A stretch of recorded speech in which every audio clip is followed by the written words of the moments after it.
And joining us now, Dr. Gabor Mate. He is the author of, most recently, In the Realm of Hungry Ghosts, Close Encounters with Addiction. It's nice to have you back at TVO. Pleasure. You've been on this channel a lot. I guess people are very interested in both you and this topic.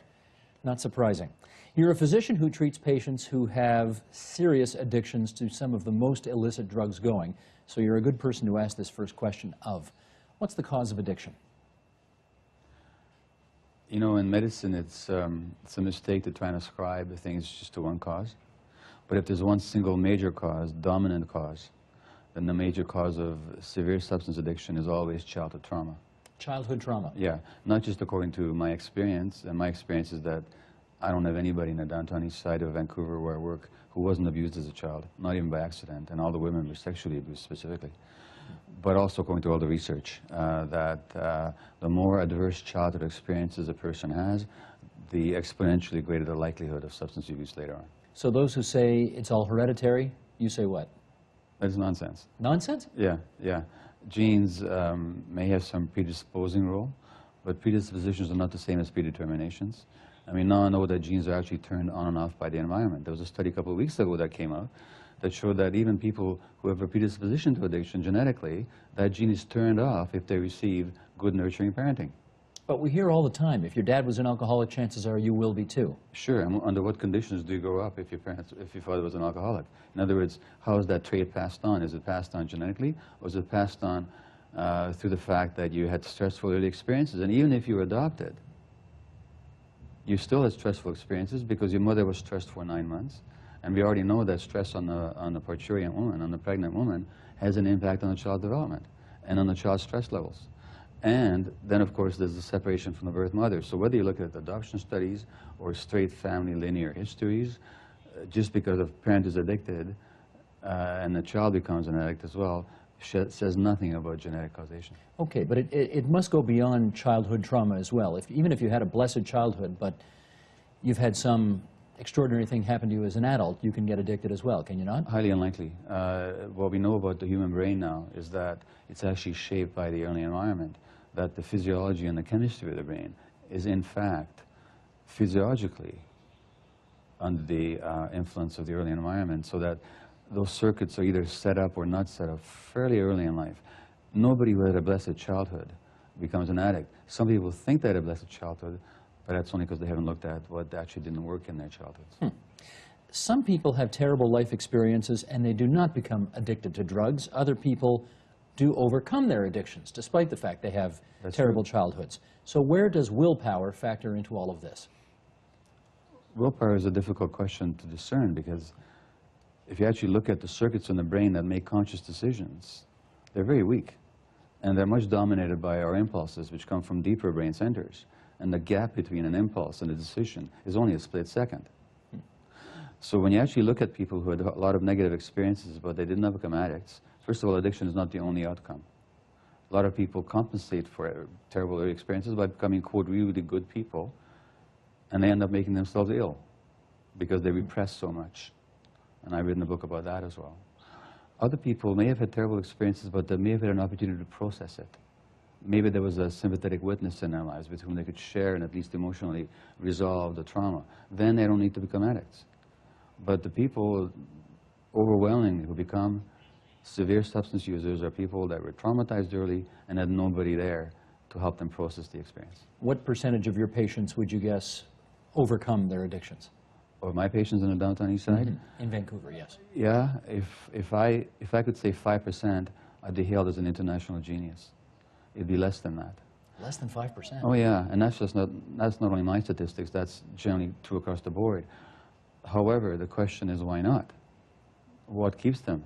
And that's we have to come into our society, how it treats the addict, how it views the addict, and how it punishes the addict. In the context of what we have right now, social exclusion, ostracization, and this war on drugs, all we're doing is entrenching tens of thousands of people in heavy addictive behaviors. In other words, we don't have the context to heal or to redeem people. We just don't have it. They say in baseball, if you're a hitter and you fail 7 times out of 10, you're a star, because you're still getting 3 hits out of 10.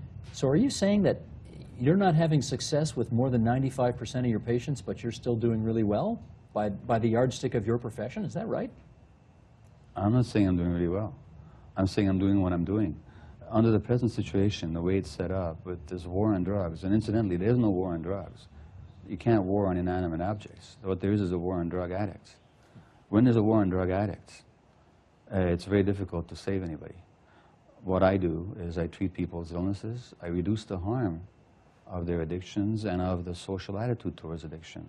If I wanted to redeem and cure a lot more people, I need a lot more behind me. I need rehabilitation homes. I need this insane and counterproductive war to come to an end. I need resources are not put into jail facilities and police work to go into treatment. We need a lot more, in other words.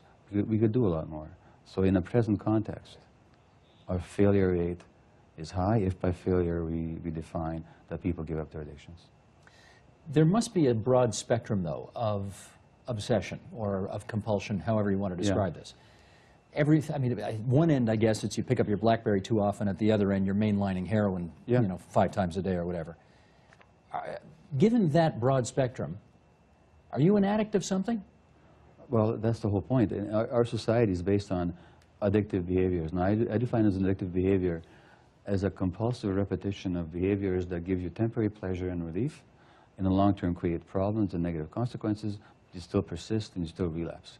Now, by that definition, yes, I've had addictive behaviors to work with negative consequences on my family, on the upbringing of my children, on their emotional health. I've had negative attachment to purchasing classical compact music, where I spend a lot of money, ignore my family, and lie. You went out one weekend and blew $8 grand on CDs, right? The truth is out, I did.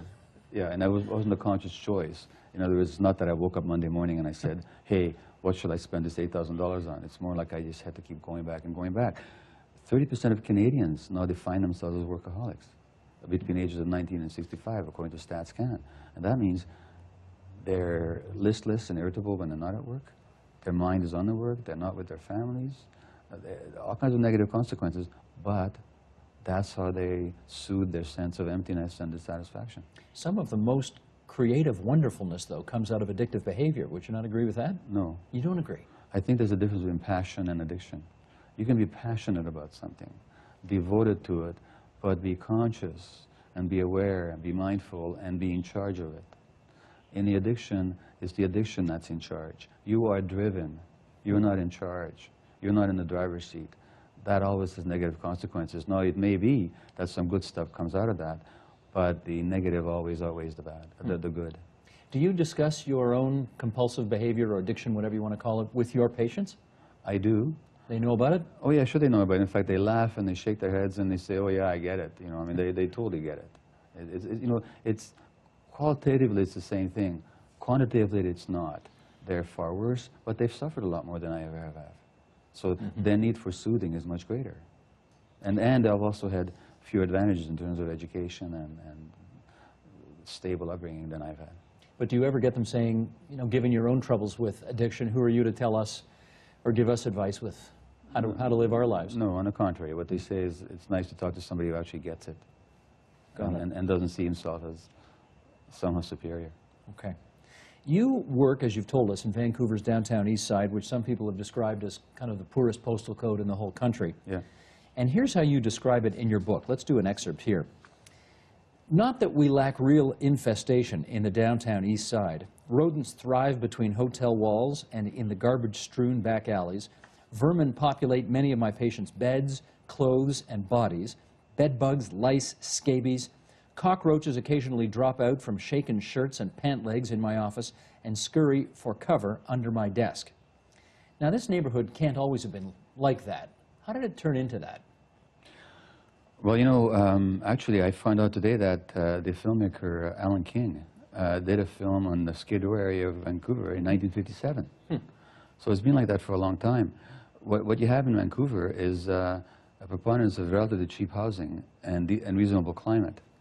And so Vancouver has become the receptacle, really, of the dysfunction that's generated across the country. But because of climate and because of the cheap housing available in that part of the world, we have this heavy concentration of addicted people. And of course, Then services come in to support these people because they have to be supported, they have to be served, you have to feed people, look after them. And then, given the lack of services elsewhere in the country, in fact, the negative and ostracizing attitudes that people experience elsewhere, where also they congregate except with others of their own kind, where they have a kind of community which, for all its dysfunction, at least gives them a sense of belonging and, to some degree, security. You are trying to provide a service for some of the most unfortunate people in society, but my hunch is the people in the rest of Vancouver are not that enamored with having this community in its midst. How does that manifest itself in your life? Well, people don't like it for two reasons. Some people, just on a humane level, believe that we ought to do better than to ghettoize people like the way we have in Vancouver's downtown east side. Some people don't like it because it looks bad. For example, it makes the Olympic City, it takes the glow, the glitter off our sense of Vancouver being this great place to live. And so they want to make changes for that reason. Although the city mothers and fathers say they're planning to do something about this part of the city now because the Olympics are coming. Yeah, isn't that nice? Is it? Well, it's nice that they want to do something. I don't care why people want to do it as long as they actually provide some decent services and housing. On the other hand, for decades now, they've been starving the area of housing support. So that, you know, are we doing it to look good or are we doing it because we're humane? That's the question we have to ask ourselves. Do you care what the reason is as long as it gets done? I do care because if we do it because we're committed to being humane, that's going to carry on. If we're only doing it to look good, then once the camera is off us, we're going to stop it. But do you believe the city mothers and fathers when they say it's now a priority of ours to help clean up this area? I think there are many people in Vancouver politics who are very sincere about that, and I think that crosses the political spectrum, blessedly so. What's the Portland Hotel? The Portland Hotel is a domicile for the most unhousable of Vancouver's downtown east side people. The average person staying at the place, it's not a hotel actually, it's just called that. The average person there would have had 5 or 6 addresses in the previous 12 months prior to being admitted there. So people have been given housing, medical services. My clinic has been in that facility for the last 10 years. Their medications are given out to them in the morning.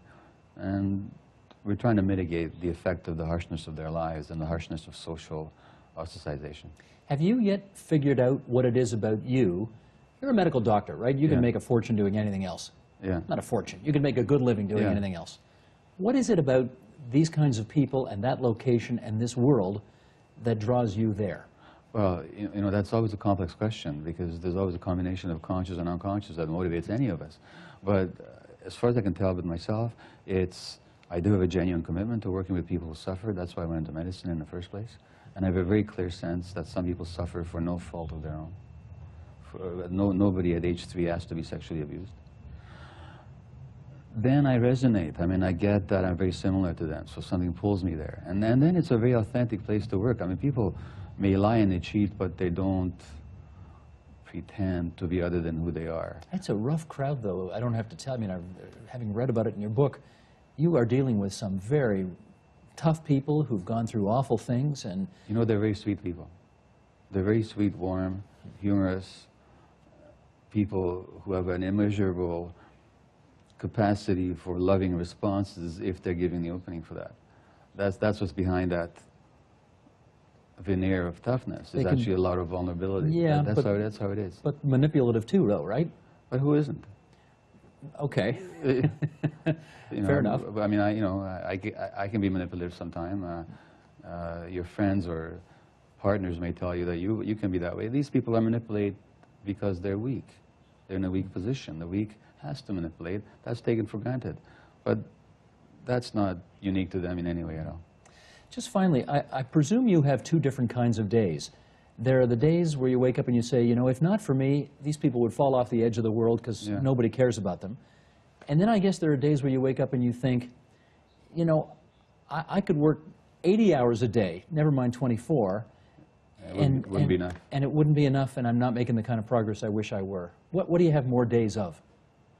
Oh, many more of the first kind of days of not where I think that if but for me they would fall off, but certainly but for the kind of work that's being done down there, including by myself, these people would suffer a lot more, and that makes it really worthwhile. So you do feel you're having an impact? Yes, you have an impact on people because you're giving them something that otherwise they'd never get. which is, again, it's not personal to me. I'm talking about the work itself, not me. But acceptance, non-judgment, compassionate response to their suffering, practical help. But for the people that work down there, these people would not be getting that.